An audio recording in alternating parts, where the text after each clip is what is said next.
the art studio to teach you about how to make a simple stencil to add a little extra touch to your collages.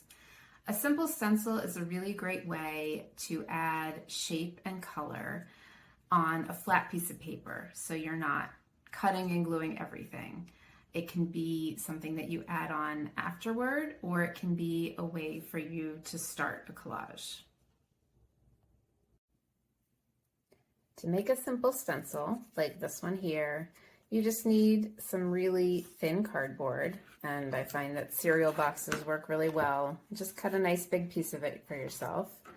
And then you're gonna just draw your design on. And my recommendation is to keep it really simple. I find that this technique is a good way to add to your collages while still keeping the same feel of them. And so really you just want to think about like nice, simple shapes that are easy to cut out. Next, you're going to take your sharp X-Acto blade and you're going to cut it out. Next, I find that it helps to make this smaller so you can place it better. So I just use a pair of scissors to cut around it, just to make a square or a rectangle that you can work with a little bit more easily. Next, we're going to test out our stencil.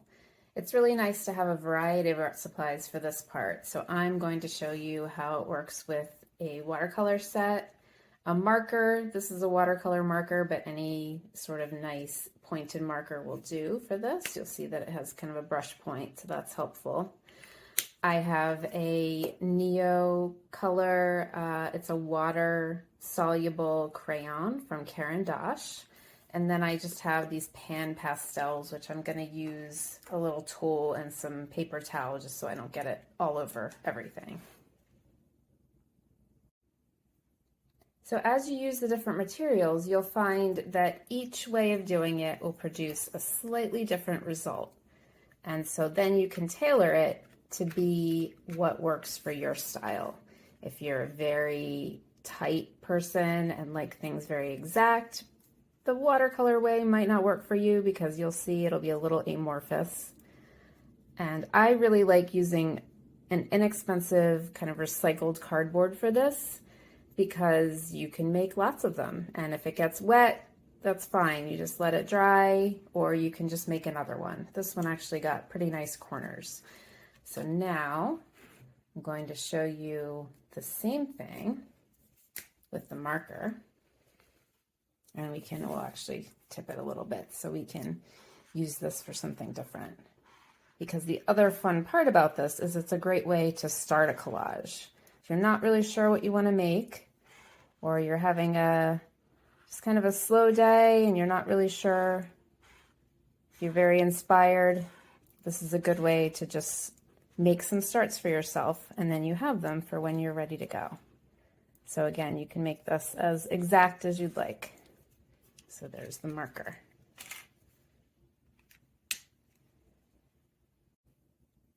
Next, I'm going to show you the pastel. So I'm just going to rub a little bit onto my paper towel here. And I'm using my other stencil. And this one you'll see will be a little bit fuzzier around the edges. There's that one. And then I'm going to show you what the crayon looks like as well. So it's really fun because you can pick whatever supply appeals to you. And this one, you could actually add water afterward to get even a little bit different shape with this. The only thing I would recommend to not try with the stencil is your oil pastels are going to be a little bit problematic.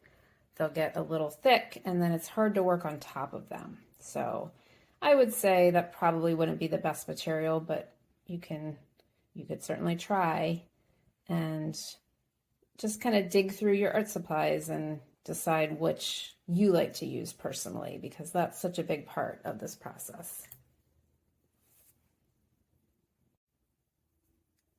The other really fun part about this process is you can find different ways to use your stencil. So here I'm going to add a little head onto my already glued down cutout, and I'm just going to add this shape to it, which I think will be kind of nice.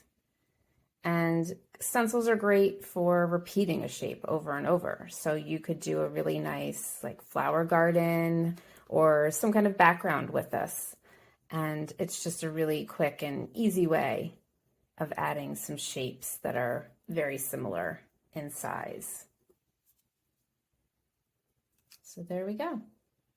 I'm going to just show you in the next part of how I might finish one of these off, and then I'm going to encourage you to go ahead and find a cereal box and try it on your own.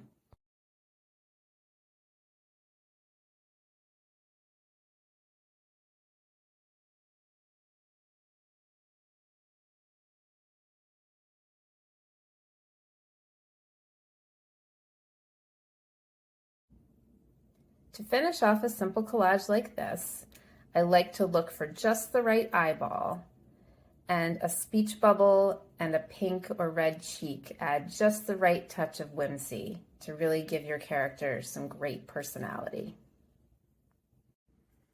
Thanks so much for watching. You can find more videos like this at walterfoster.com/art-studio. Thank you.